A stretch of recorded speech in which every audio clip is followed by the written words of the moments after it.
It's Friday, November 2nd. I'm Paul Joseph Watson. This is Infowars Nightly News. Tonight on the Infowars Nightly News, the Obama administration shoots itself in the foot as the potential for re-election drives gun sales. Then, 72 hours after the hurricane, survivors go to desperate measures to feed themselves. And British hospitals make money euthanizing patients. All that and more coming up on the Infowars Nightly News.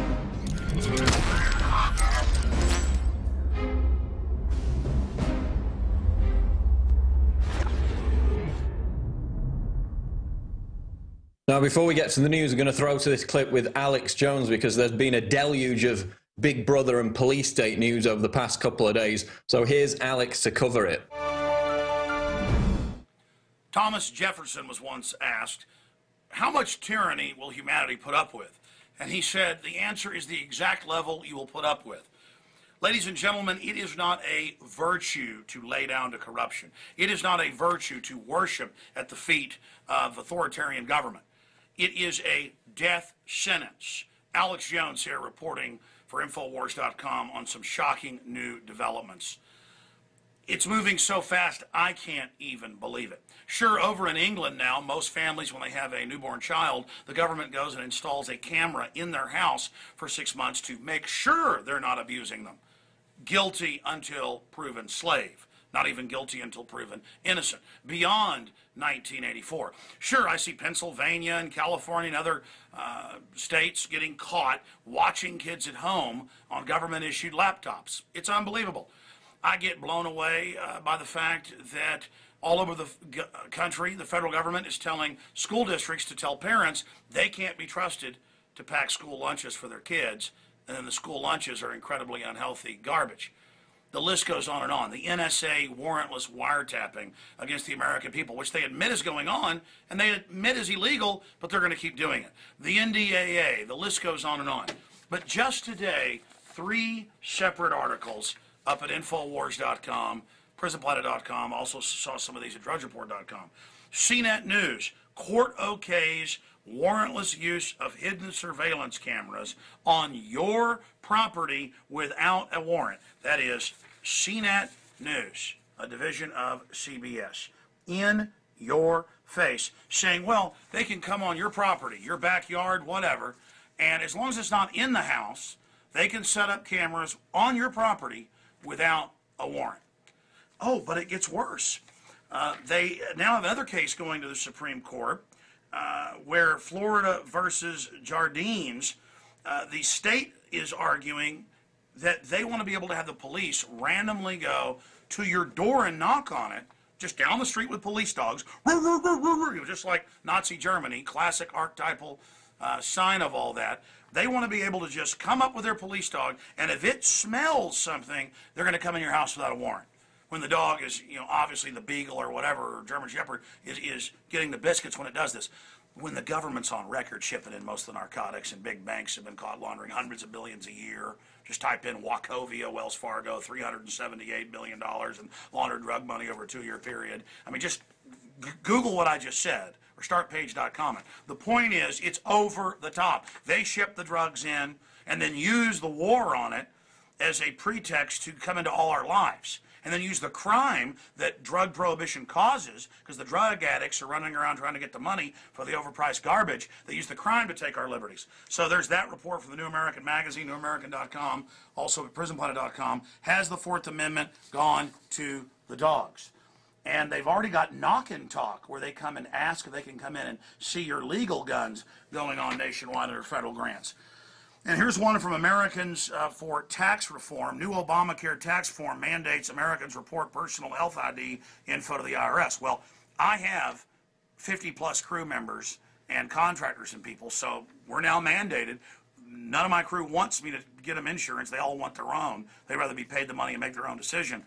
But we're, now here in America, got to do this, so we're looking into it. And yeah, our HR people have looked at it. It's true. All of us with the tax returns will have to file our ID, our health ID, and then it's basically a waiver for the IRS to go in and look at all your medical records. The IRS has been used to go after political enemies, the IRS that the government puts people on enemy list. Now the entire federal government, when there's federal laws to protect your privacy, when you waive your rights of self-incrimination to the IRS, they make you sign the form waiving your right under threat of them coming and taking your house to let them have all your medical records. And the article breaks all of that down and links to it, and I can confirm I've read the legislation. This is what it does.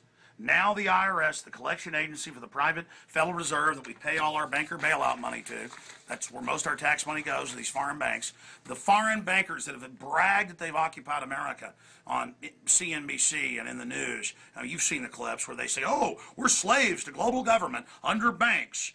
You know, Goldman Sachs conquered Europe. I mean, they now install leaders in Italy and places like that, Greece, that are bankers. They call themselves technocrats. This is illegitimate, it's fraudulent, and it's only getting worse. Worldwide, global government with a bunch of crooks, with dogs coming up to our door randomly and saying they smell something, so the cops come in. And cameras in the backyard of your house with no warrants. And all of this. Enough is enough. Okay? It's time to say no. And don't give me that crap about Al-Qaeda. It was all over Reuters today when I reported a year ago that our government's funding Al-Qaeda in Libya and Syria. That's who that is Al-Qaeda. Just murdering people and blowing stuff up, and the Peace Prize president's up there. I've had enough of it. Socialism is nothing but fascism. They try to say they're two different things. It's all the same thing. Authoritarianism. They just rearranged deck chairs on the Titanic a little bit different. I'll be covering this all, of course, right here on Infowars Nightly News. And then, of course, back on the radio tomorrow, 11 a.m. to 2 p.m. Central, Infowars.com and PrisonPlanet.com.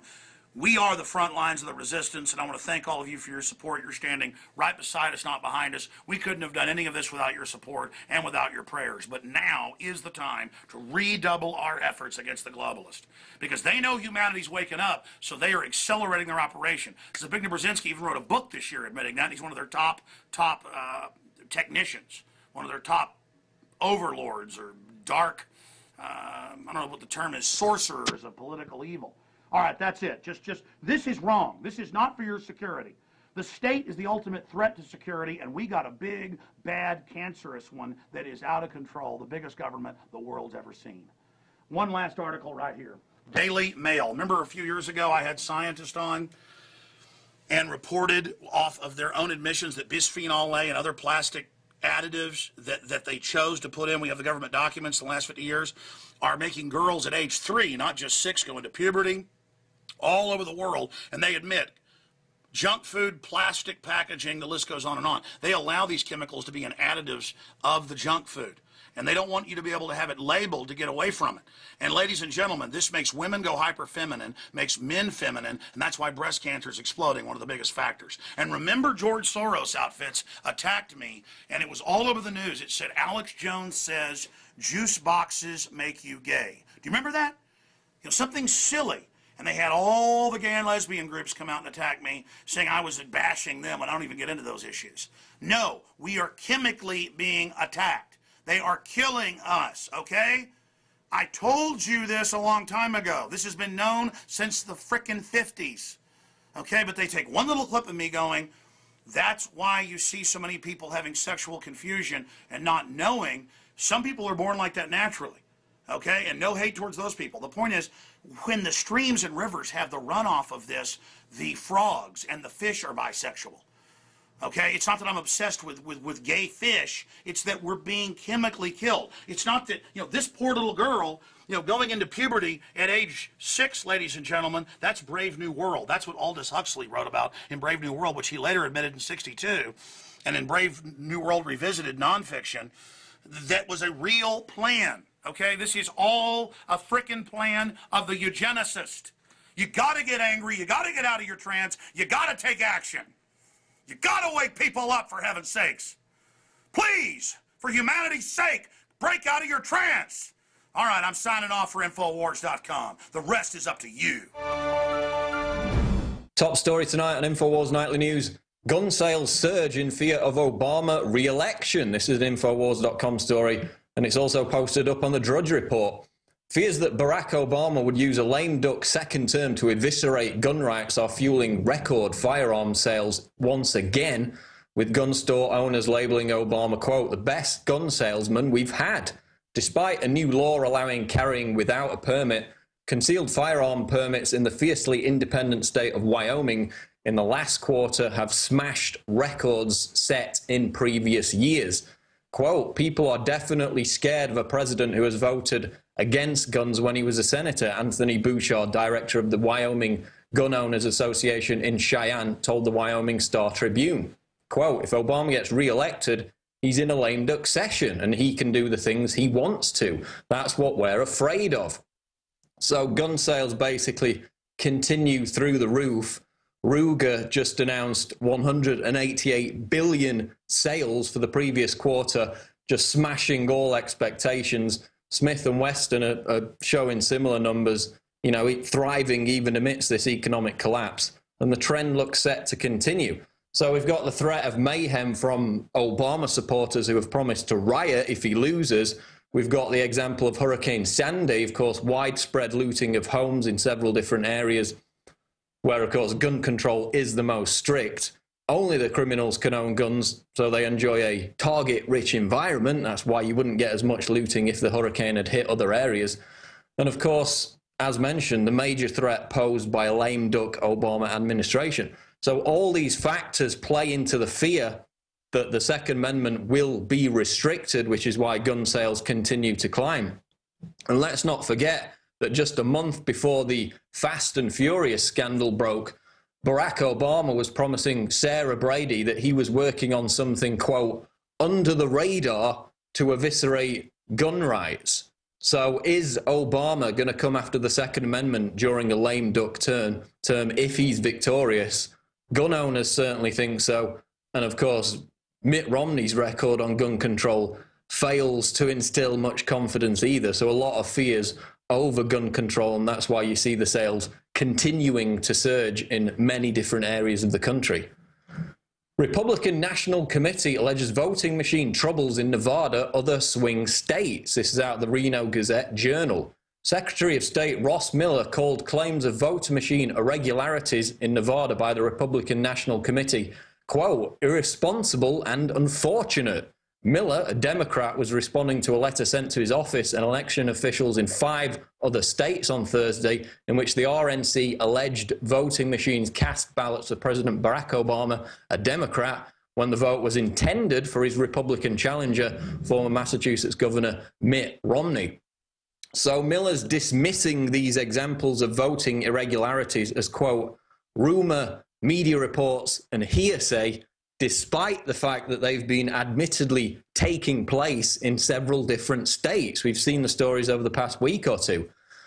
And so the people attempting to draw attention to this, to express concern about it, are being called, quote, reprehensible merely for expressing concern. And yet we've had voters in Marion County just a week ago. They vote for Romney. The electronic voting machine flips it for Obama. We've had voters in Guilford County, North Carolina, experiencing the exact same problem. And these people literally had to vote 3 times before the machine actually displayed the right result. So, of course, there are problems. And attacking the people, drawing attention to them, is just asinine.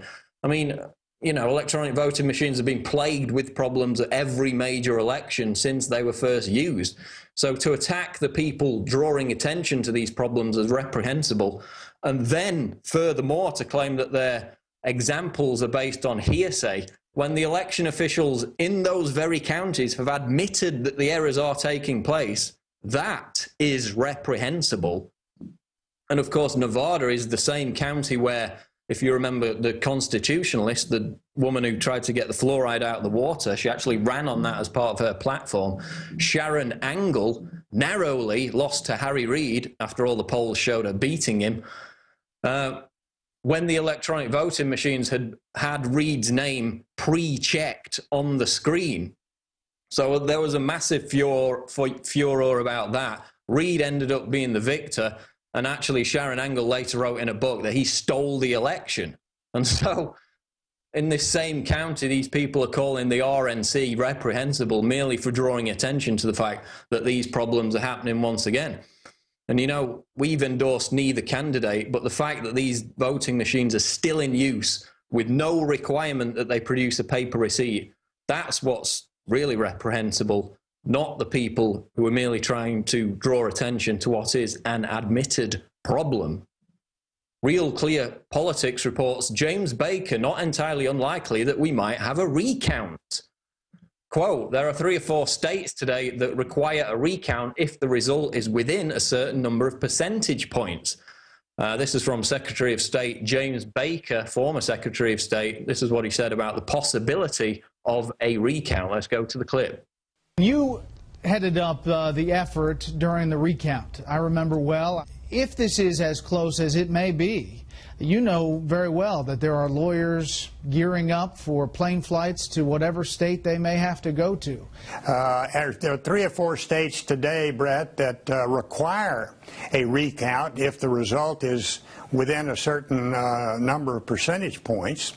And so it's not entirely unlikely that we might have a recount. Now, you might have seen the story yesterday where actor Richard Belzer predicted that, quote, America would explode if Mitt Romney were to win by a slender margin. And given the fact that hundreds of Obama supporters are threatening to riot if Romney does win, I mean, this is obviously a very concerning issue. The national polls are virtually neck and neck now. The swing states are also tight, but they show that Obama is the slender favorite. And of course, in Ohio, they're saying that it could be a 10-day wait because of the tightness of the race until we actually find out the winner.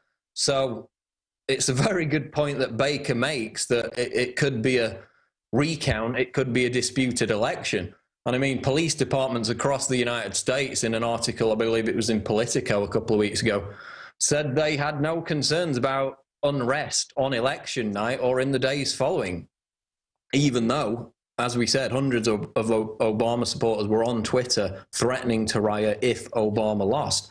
So that gap between voting and any potential recount is certainly going to be tension-filled. And if there is going to be any trouble, I mean, that's the fertile ground for when it's going to take place. And of course, the Department of Homeland Security has been preparing for such unrest for many months now, with the riot gear, the massive bullet buys that we've seen from the DHS in recent months. So that's definitely one to watch. Lou Rockwell blog reports out of the mouths of babes. Asked why she is crying, this sad little 4-year-old girl, Abigail Evans, expresses the heartfelt feelings of millions the mainstream media will never interview. Let's see the clip. Just because I'm tired of Barack Obama and Mitt Romney. That's why you're crying? Oh, it'll be over soon, Abby. Okay? The election will be over soon, okay? Okay. Oh. And I think we can all sympathise with what she's going through. Max Larvo of SHTF Plan reports shock 72 hours after grid down, starvation, supply shortages, food lines, no clean water, no gas, transportation, standstill. He's of course talking about the aftermath of Hurricane Sandy.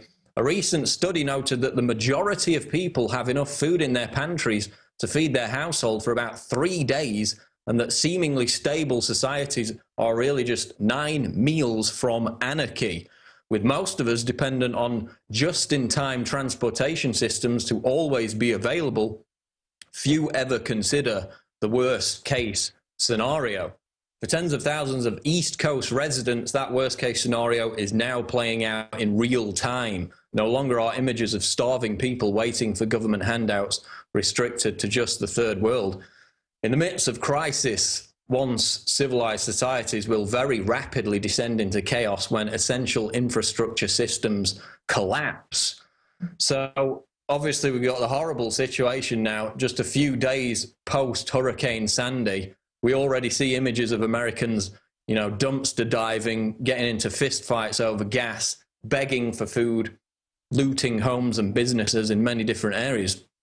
And according to the latest reports, which I was just reading before we came on air, the situation's only getting worse. There are reports of people defecating in hallways. They're saying it could be at least another week until the power is restored. And all this chaos that we've seen over the past 48 hours, of course, occurred in just the first 3-4 days after the hurricane hit. So, I mean, just imagine what a crisis that lasted weeks or months would do to a major metropolitan area. And of course, we had the pathetic images of people crowded around Starbucks outlets because they couldn't live for a day without their Wi-Fi access. That was the most important thing to him.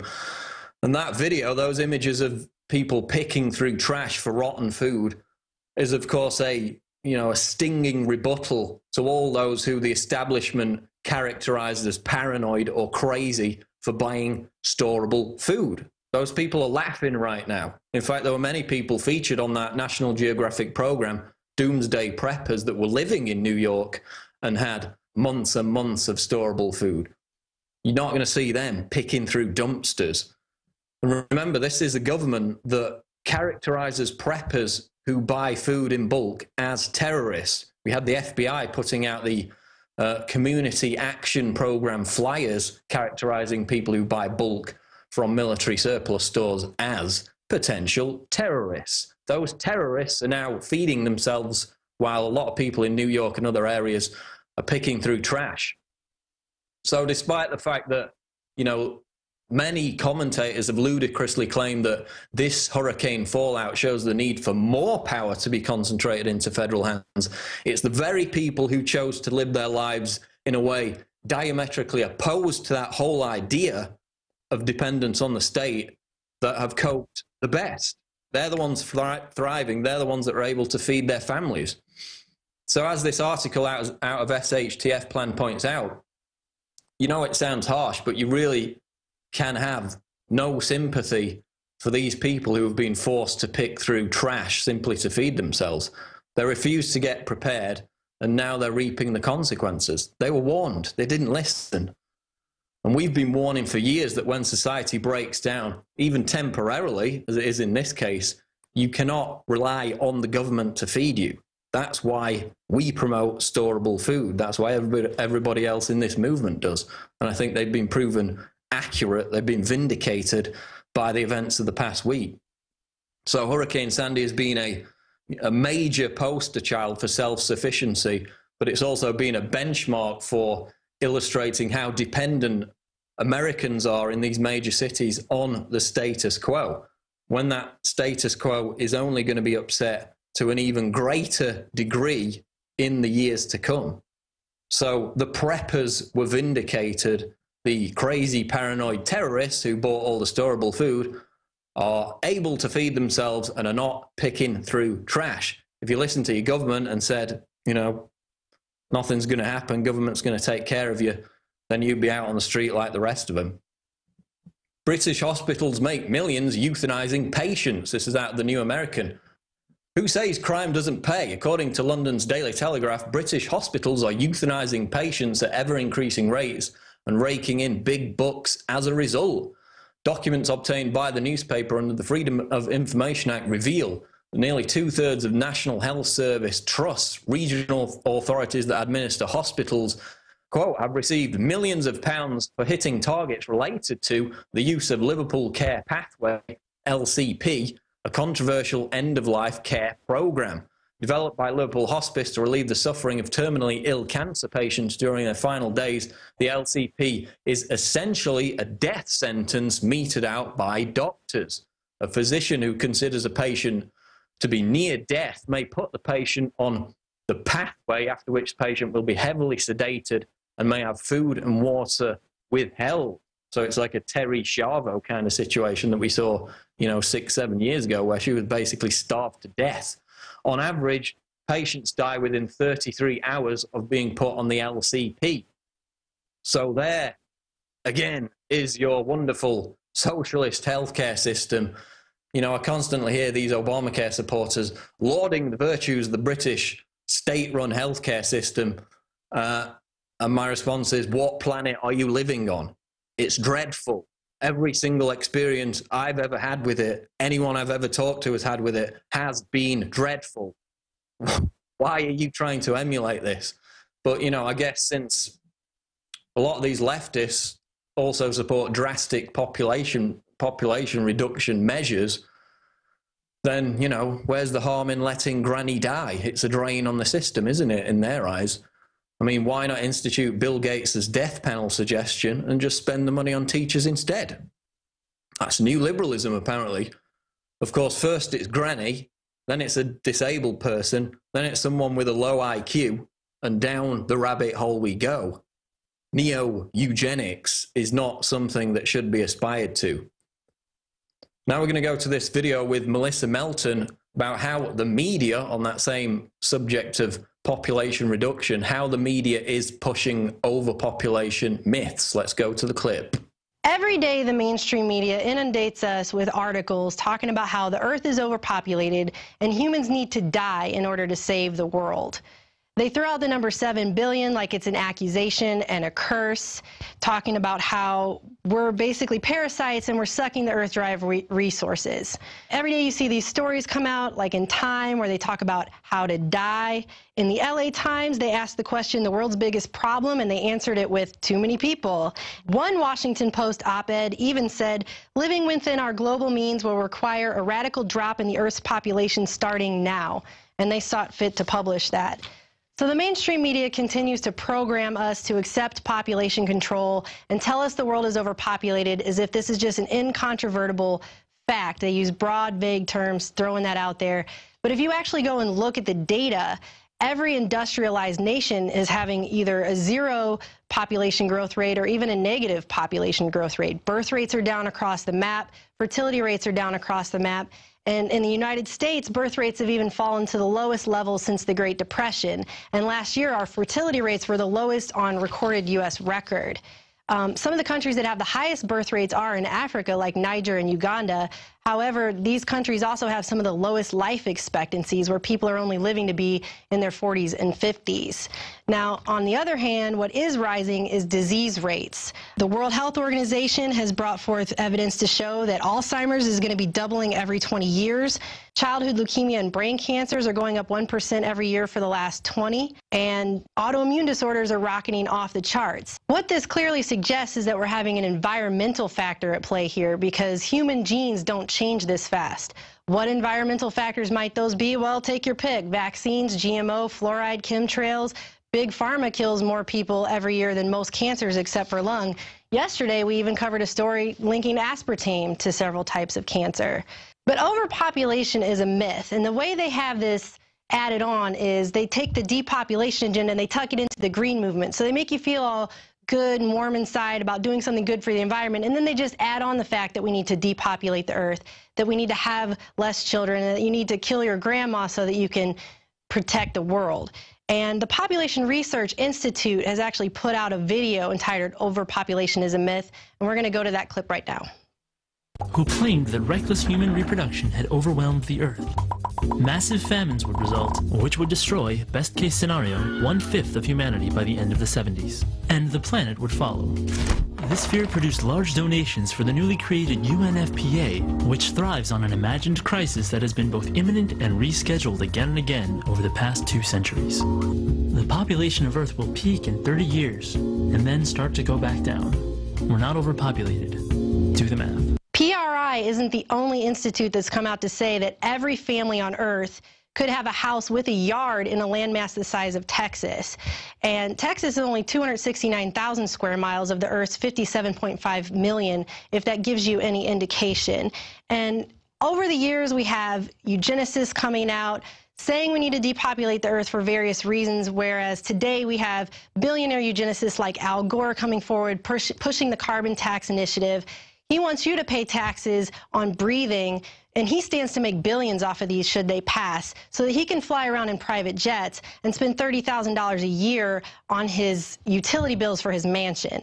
And he's not alone. We have other billionaire eugenicists up there with him, like Ted Turner and Bill Gates. Let's go to a clip of these guys. More American servicemen are dying now suicide. From suicide over there than are dying in combat. I mean, that's shocking, isn't it? Well, no, I think it's good. And so the access that used to be available to the middle class or whatever is just rapidly going away. That's a trade-off society is making because of very, very high medical costs and a lack of willingness to say, is spending $1 million on that last 3 months of life for that patient, would it be better not to lay off those 10 teachers? That's called the death panel, and you're not supposed to have that discussion. So as you can see, there's Ted Turner telling us that it's really great that troops are committing suicide in mass record numbers, and Bill Gates telling us we need to kill our grandmothers so that we can hire more teachers. Notice all of these guys are advocating population reduction, but none of them are personally volunteering. Also, keep in mind this number 7 billion that they keep pushing out. Scientists, that's an estimate that scientists have. Other studies are coming out now to say that the world is actually a third less populated than they thought before based on using the wrong models. But the bottom line is here that we have billionaire eugenicists like Al Gore, Ted Turner, and Bill Gates with wealth, power, and influence using that to basically play God and decide who gets to live and die. And the bought and paid for mainstream media continues to push this idea that you need to have less children, you need to kill your grandmother, and that people need to die so that we can all save the earth. The bottom line here is that we're being lied to. We're being poisoned and we're being robbed on a massive scale. Overpopulation is a myth and it's a scam. I'm Melissa Melton for Infowars Nightly News. Thanks, Melissa, and that wraps up the news for tonight. Now we're going to turn to our quote of the day, which is from Gore Vidal. Quote, "As societies grow decadent, language grows decadent too. Words are used to disguise, not to illuminate action. You liberate a city by destroying it. Words are to confuse so that at election time, people will solemnly vote against their own interests." That's Gore Vidal. And isn't that appropriate, of course, given the recent We Are Change video, which proved that Obama supporters would not vote for him if they actually knew his policies. But they bought the rhetoric, they've been deceived by it, and that's how elections in the United States are run. I'm going to go to a break now on Infowars Nightly News, but be sure to catch our election night coverage coming up Tuesday, November 6th. The guys will be in the studio from 5 p.m. to midnight covering the entire Dog and Pony show. So be sure to tune in to Infowars.com to catch our special election night coverage Tuesday, November 6th. I'm going to go to a break now. Stay tuned. More after this. We're back on Infowars Nightly News, and I'm delighted to welcome filmmaker Chris Maple, who is one of the masterminds behind the new film called The Great Culling, Our Water. And you can actually go to YouTube right now and watch a 35-minute segment of this outstanding documentary, which is available at the Infowars store, and we're going to talk about it tonight. Chris, welcome to the show. Thanks for having me. It's good to be here, guys. Good to have you on. So just start off by telling us the motivation behind the film and the questions you were seeking answers to at the outset. Well, as you know, we put this film together with Paul Wittenberger, who's my co-producer for the film. He directed What in the World Are They Spraying? And I kind of worked with a little with him behind the scenes on the edit and just gathering data and that sort of thing. At the time, I wasn't really ready to come forward myself and put my face out there, really. I was doing research on my own, looking at heavy metal toxicity. I was more focused on the epidemic of neurological disorders that we're witnessing today, especially in the field of autism, Alzheimer's, all that stuff that we're seeing exploding. Once Paul's film "What in the World Are They Spraying" was done, we looked at each other and we said, here it is with these metals. What is with these metals? I guarantee you these metals are playing a role with the neurological shutoff. And at the same time, I was looking into fluoride, I was looking into the GMOs and the vaccination schedule, and again, this metallic resin kept coming up over and over. And that was kind of our hunch going into it. We looked at each other and said, let's do a film. We'll look at all three topics: our food, our air, and our water. And we'll kind of look into the metallic link. And as we started digging into it, our hunches were right. The doctors that we were speaking to, the neurologists that we got in touch with, they basically kind of gave us the thumbs up as far as what our hunches were, and from that point on, I think we started this thing 2 years ago, maybe. We sat down to edit it, and we had way too much information for a feature length, which is why we decided to break the film up into 3 parts. The Great Culling was going to be a 3-part one film with 3 parts, including solutions, and you know, it was just too much to edit, too much information, so we decided to break it up, as I mentioned, and here we have part 1, water, which is focuses solely on the fluoride issue. And that's there's a 35-minute clip, so the full-length documentary, specifically with the water one, isn't that 90 minutes? Yes, it is. I believe it's like 92 minutes. Right. So there are going to be 3 films, each 90 minutes. Of course, that probably would be too long to put into one, but once you break them up into 3, you know, more easily digestible parts, I guess that makes a lot of sense. So in this clip that's on YouTube, basically you nail down the point that it's not just fluoride that's going in our water, is it? Because when they actually dump it into the water supply, it's bound to this other substance. So just tell us about the history of, you know, where the idea of putting fluoride in the water actually came from and how the process works in actually getting it into the water supply that people drink.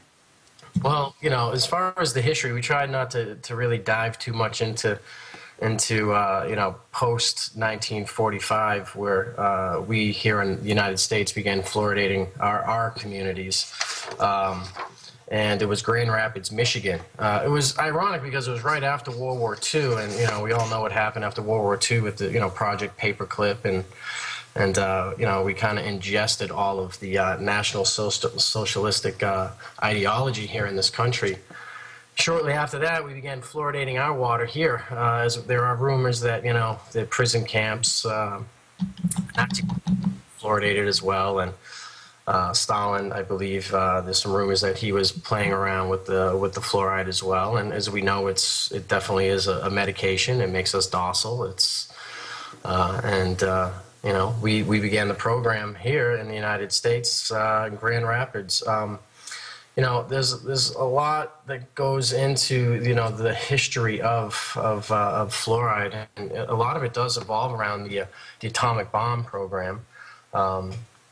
What was going on is, you know, the phosphate mining industry was coming under litigation for, you know, fluoride poisoning, as was the atomic energy program, and you know, they needed some science to back up fluoride, and thus spawned, you know, Andrew Mellon and the U.S. Treasury Secretary at the time, who was also the founder of the Mellon Institution.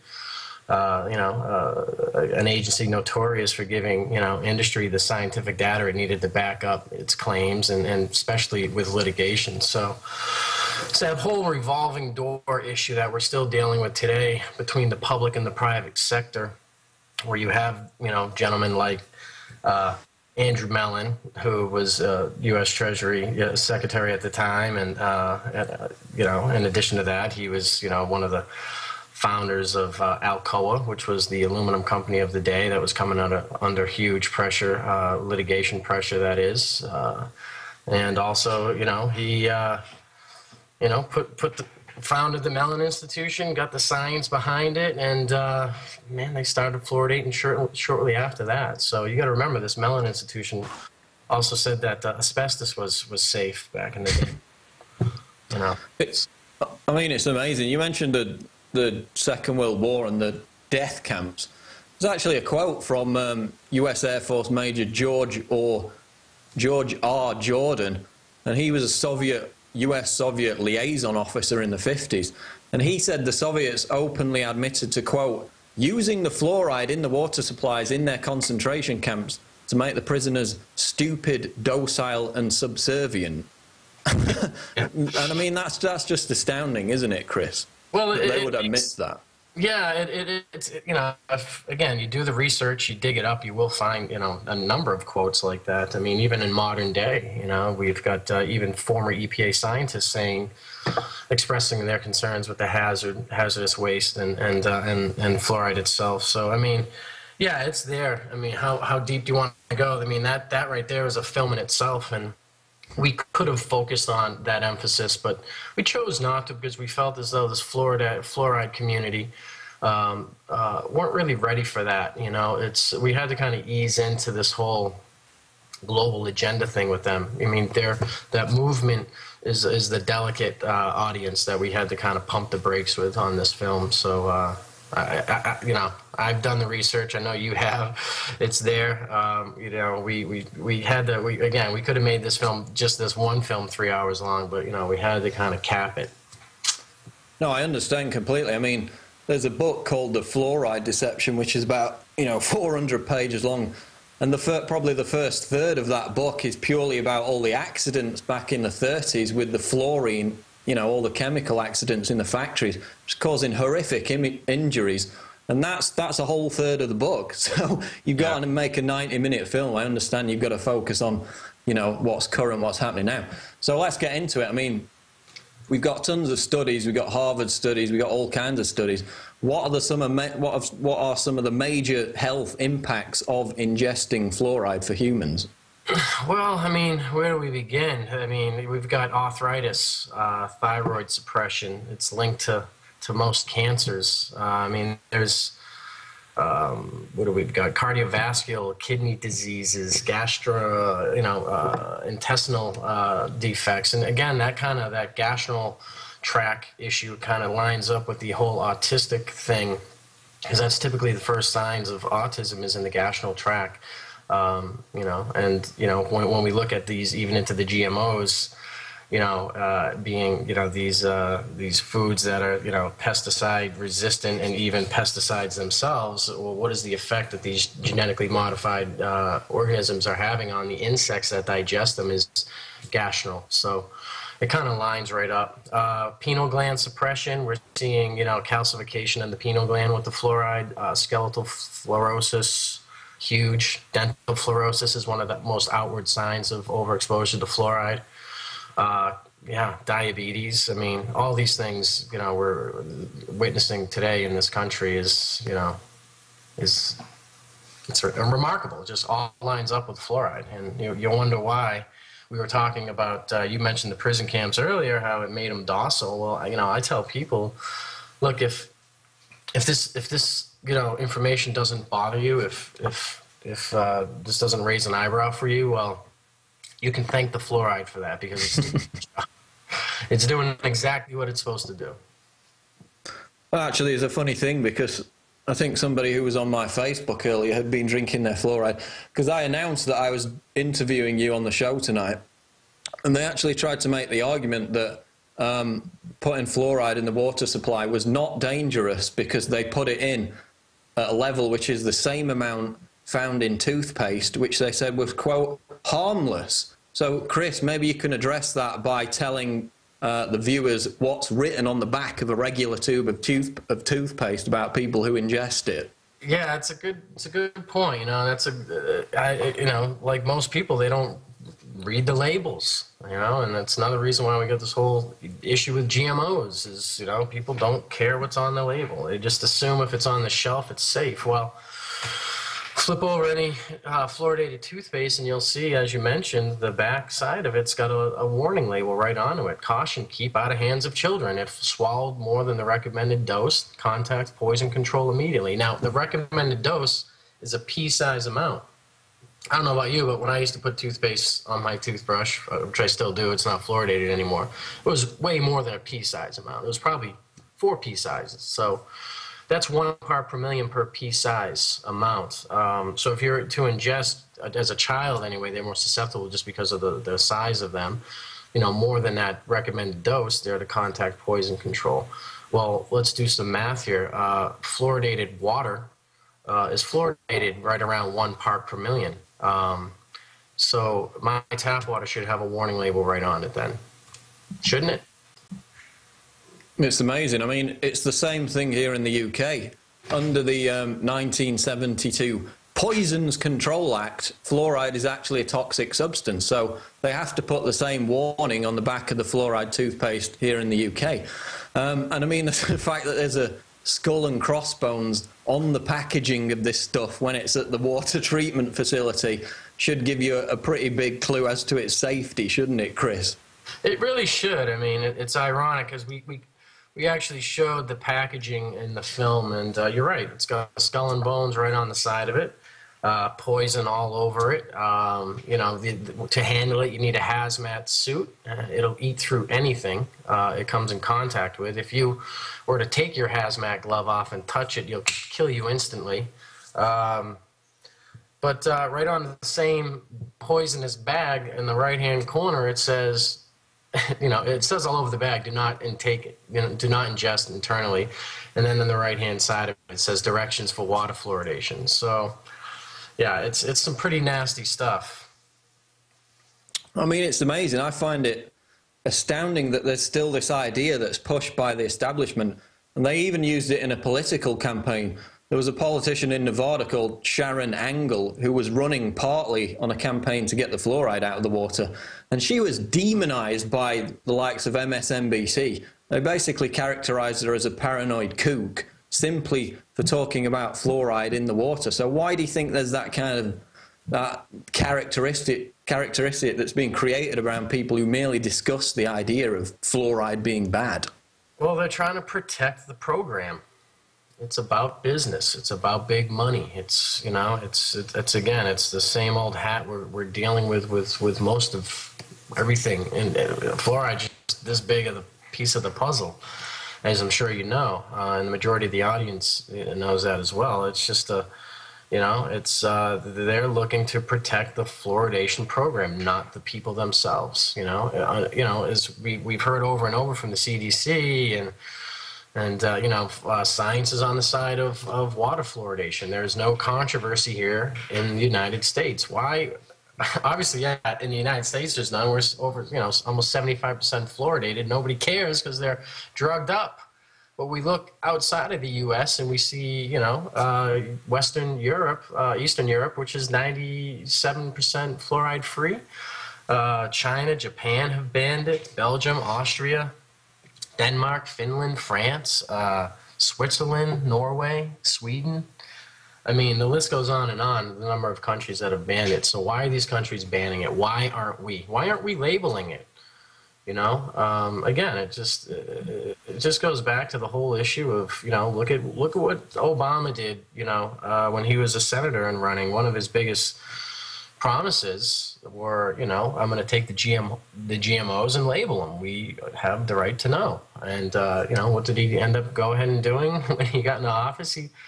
He made one of Monsanto's biggest lobbyists and attorneys. He's the head of the FDA. It's like, you know, putting a monkey in charge of the bananas. It's just nothing's going to change, you know. And it's just that whole revolving door that I was talking about between the public and private sector. As you know, the media, you know, is just as much as for sale as the scientific community today, as are the politicians. And you know, it's unfortunate, but thank goodness for programs, you know, such as Alex's show and, you know, Infowars and the nightly news and you know, there's a bunch of others. We got Mike Adams out there doing his job, and you know, and I'm just a regular guy. I'm not a filmmaker. You know, I'm a photographer. My wife and I run a business together. Just good friends with Paul Wittenberg. I happened to be in the right place at the right time, and I basically had enough. And once I realized, you know, what really got me going was the impact that the fluoride and, you know, these metals are having on our children. And, you know, it was the vaccination program, the increase in 1983, that really got me going. And that's, you know, my whole life I've always been one to stick up for strangers and people I don't know, and, you know, battling other people's battles just because I can't stand bullies. I hate them. So, and that's kind of what got me going with this. Now I'm a father myself. I got a 5-month-old, and happy, healthy baby. Will never see a vaccination or fluoride, for that matter, or a GMO or any of that. So that's what it's all about. I mean, completely. It's about reclaiming the power over your own body, your own health. And that's, you know, it's achievable. A lot of this stuff that we talk about, it's, you know, you can't fight City Hall. A lot of people think, well, what's the point in bothering? I can't make a difference. With your own body, your own health, the health of your family, your kids, you can make a difference. So we can win. And I mean, we're winning in Europe. You know, you mentioned Monsanto. They're getting their butts kicked all over Europe. We're winning on that front. But I mean, a question I had was, you talked about the Obama administration there. they're now pushing global warming again in light of this hurricane. Of course, that's a completely disputed science, whether man-made climate change is taking place or not. Why do you think the environmental movement is so behind the global warming agenda, whereas they don't really seem to care about toxic waste being put in the water supply? Well, it's that whole Mother Earth thing, you know. That's what, you know, I don't know. I mean, as far as the environmental movement, again, you know, and there's a number of climatologists out there who have been silenced. When you look at the climatologists, the scientists that look at this thing on a daily basis and what their findings are, they're being silenced. Just like, you know, how many cancer cures are suppressed, how many alternative energies are suppressed, you know, how many scientists have been murdered over the past couple of decades with their findings.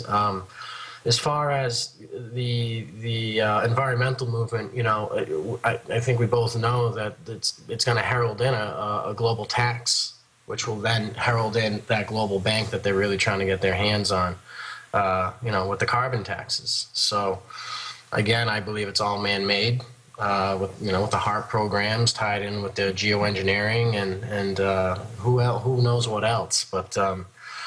You know, and again, the people who are on the front lines aren't doing their research. They're just kind of regurgitating what the mass media is spoon-feeding them. So, you know, because they believe everything they hear as far whatever comes out of that television stream. They won't take the time to do their own research, and that's all it really takes. And that's something we wanted to kind of stress in the film too, was that.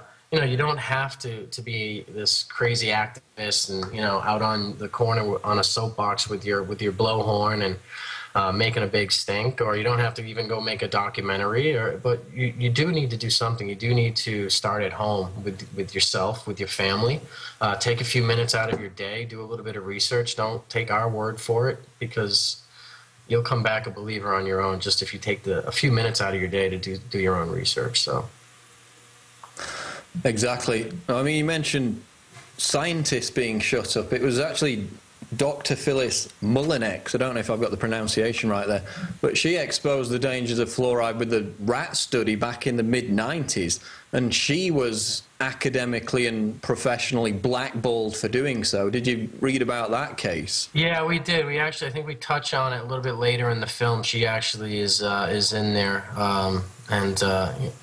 it's just, again, it's the same story over and over, whether it's the fluoridation community, whether it's, Dr. Andrew Wakefield with his vaccination studies, or, I mean, it just goes on and on. Look at Dr. William Marcus. He was the head EPA scientist, toxicologist, who first started speaking out on fluoridation, and, you know, he was ridiculed and fired and actually, you know, sued the EPA, got his job back, and they still gave him grief, and he had to sue them again, and it was just awful what they put the poor guy through. He ended up having a stroke, and I mean, he's still around today. But Dr. David Kennedy, who's a big part of our film, is putting together a documentary himself called Fluoride Gate, and he touches on Dr. William Marcus's his trials and tribulations that he had to go through. And again, these are their own scientists coming out and speaking up, and it's, they're shut up. You've got so many experts, great scientists in the film, but you also went out and asked members of the public if they knew about what was in their drinking water. What did you discover? Are most of them ignorant about fluoride, or were you surprised by the level of awareness? Well, it was one kid we talked to that he kind of had an idea a little bit about, what it is and what it does. The majority of people just think it's something for their teeth. They're all familiar with it's supposed to be a benefit, and the majority of them are kind of regurgitate what their dentists are telling them, as their dentists are regurgitating what they're told, because the majority of dentists aren't even doing their research on fluoride. They're just just like the doctors out there when they're signing their prescriptions, they're just kind of taking the money and keeping quiet. And one thing that we found with this film is the majority of, scientists, experts in the field that were willing to talk with us were already retired, or they kind of already out of the game. And that was alarming to me, just because I realized that even if the scientists or the expert, the dentists that are still practicing, even if they are aware of the dangers of fluoride, they're not going to say anything because their careers are on the line, and they don't want to jeopardize the program or their careers. And it's sad, but that's where we're at. And as far as the people that we did speak with, no one really knew about the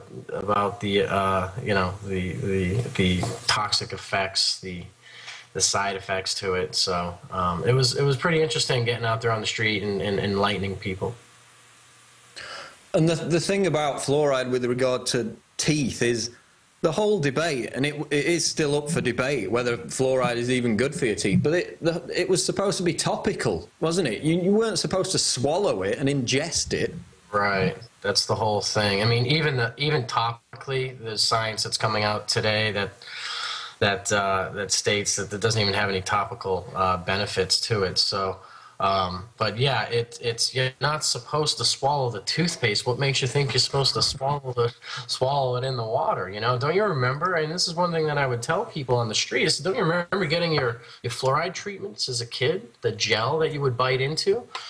And everybody remembers that because, they make them, that's the best part of the whole dental, when I was getting my teeth cleaned as a kid, it was like, they had the bubble gum flavor, the watermelon flavor, but you're not supposed to swallow it. Well, that treatment was 12,500 part per million, which is why the nurse would run in the room every 5 minutes, a few minutes, and say, don't swallow it. Did you swallow it? Don't swallow it. And they'd had the sucker in there and taking all the saliva out. They make you spit and rinse a couple dozen times. And when I put that into perspective for the people out in the street, they could see the light bulb clicking and going, oh yeah, I do remember that. I do remember not being being told not to swallow. There's kids that have died right in the dentist office, right during their fluoride treatments. So it's extremely toxic. Now we know some of the financial motives behind putting fluoride in the water. Of course, it's a cheap way of disposing a toxic substance. But the film's called The Great Culling. I mean, you've got the Georgia Guidestones there at the start. How do you tie in fluoride as a tool of population reduction? How are the two connected?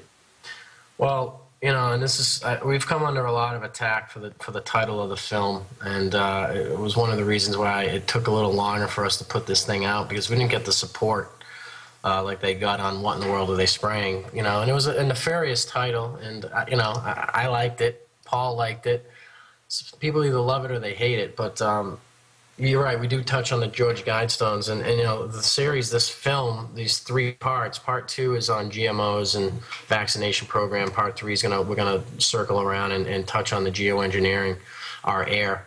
But the 3 of them together, there's no doubt that what is going on here is this, I think, personally, and, the majority of people that, I interviewed, even though they wouldn't say it publicly, they'll all admit that, fluoride causes cancer, fluoride causes, we have 50,000 people that die each year in America due to cancers that were spawned by fluoride. So if it's a slow kill. It's not like an immediate kill out in the street, and that's the hard thing that people are having a hard time digesting, is that, wait a minute, they're not trying to kill us. Well, they are. It's just they're doing it very slowly and methodically, and they're doing it over the course of time. In addition to that, they're the same people that have the power and ability to put this stuff into our water are on the other end selling you the cure and the treatment, the pill, the prescription drug. And ironically enough, the prescription drug contains fluoride. So, it's a slow kill. Alex mentioned this. Alex is actually going to be in our film too. We have him for part 2 and 3. We didn't really discuss much of fluoride with him when we interviewed him, but he'll be making a cameo in part 2 and 3 of the film. So we're excited about that. That's good to hear. So we got, what is it, 70% of America's water supply now fluoridated, 45 of the 50 largest cities in America now with fluoridated water. And whereas, as you mentioned before, Europe's basically scaling it down. There are a few areas in the UK that still have it. 97% of European countries don't. So we've seen success on some fronts with people actually getting it out of their water. And I guess that's the biggest question, Chris. How can people lobby to get the fluoride removed from their local water supply? It's a good question. And that's kind of what this film is about, the power of communication. It's what you're doing right there. It's what I'm doing. As I mentioned earlier, you know, you don't have to have a blowhorn sitting out on the corner. You pick up the phone. Every bottled water that we tested, because we tested the majority of bottled waters that we could get our hands on, every single one of them had fluoride, levels of fluoride in it. But what's important is they all have 1-800 numbers on the side of the bottle, consumer affair numbers. Call them up. Let's say you have a specific brand that you like. Call them up. Ask them what the fluoride level is. Once they tell you what the level is, because in this we're the only country that doesn't put the fluoride level on the label either, just like the GMOs we won't label. You go to Mexico, anywhere else, they'll have the fluoride level on the label. In the United States, we just put the fat content. But you know, spread the word. We interviewed former Congresswoman and Senator Karen Johnson, and one thing that she had mentioned to us when she was in office, that if she received 5 to 7 phone calls from her constituents on a daily basis on an issue, her desk was completely wiped clean, and that was the focus for her team for the day. That's 5 phone calls to a congresswoman. So the power of communication does work. You know, you know, pick up the phone, show up at a town meeting, call your representatives up. You know, I've got a phone number for the White House right here if you guys want it. I mean, and I've called it, and then it works. They'll answer your call. They'll take your, you know, they'll take your information, whatever you want down. But it's what it's all about, the power of communication. You got it. If it's important to you and your children, which really what this is all about, and ourselves, you know, we all have loved ones that have succumbed to one of these side effects. There's no doubt. I mean, 75% of us are going to succumb to some type of cancer. So is it a culling? Yes. Is it happening overnight? No. Does it take a little while? Yeah. If you swallow a tube of toothpaste, it could happen overnight. So that number for the White House, in case anybody wants it, it's area code 202-456-1111. You call that up and let them know how you feel. Who knows, you'll probably get thrown on a list, but if you want to play it safe, contact the bottled water company. Start there. Contact your local, you know, city council members. You know, send them a copy of our film. Make a copy of it, burn it, send it off to them. That's the only way we're going to do this. You know, we did have some success. You know, if you look across the United States, we're seeing communities that are pushing fluoride right out of their communities. So, you know, we had a city like San Diego last year who lost the battle. They've been fighting it for 60 years successfully, and they just lost the battle.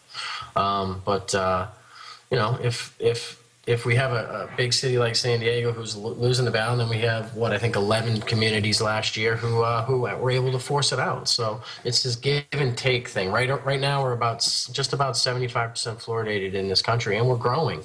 But at the same time, a small number of underground people are coming up and becoming knowledgeable, and they're making us think about it. And more importantly, they're educating the people who can make the decisions. The Great Culling, Our Water is the film. It's available right now at the Infowars store.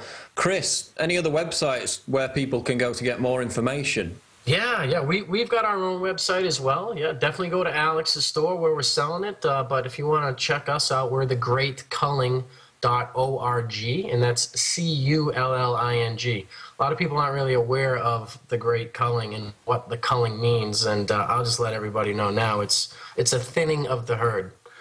And we're the herd.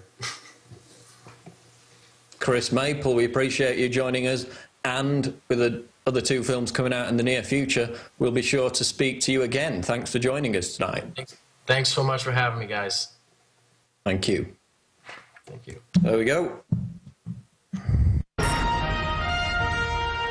Every 4 years, The United States of America hears the drumbeat of billions of campaign dollar attack ads, meaningless debate with empty analysis in poll after poll after poll. This can only mean one thing. It's time to pick our globalist puppet leader. We're going to be left with a choice of a lesser of two evils.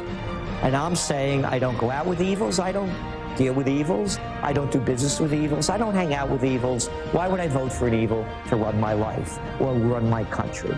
Will it be globalist puppet A or puppet B? They continue to vote for these Democrats and Republicans, the people that are wrecking our country, and yet they still vote for them. Unlike North Korea and China, we Americans have the illusion of choice this November 6th. I think that a lot of votes are going to be stolen. I don't know how you could possibly have voter fraud when your son owns the voting machines. 1.4 million votes were lost, spoiled as they call them in the biz, through these so-called glitches. The choice is not up to you.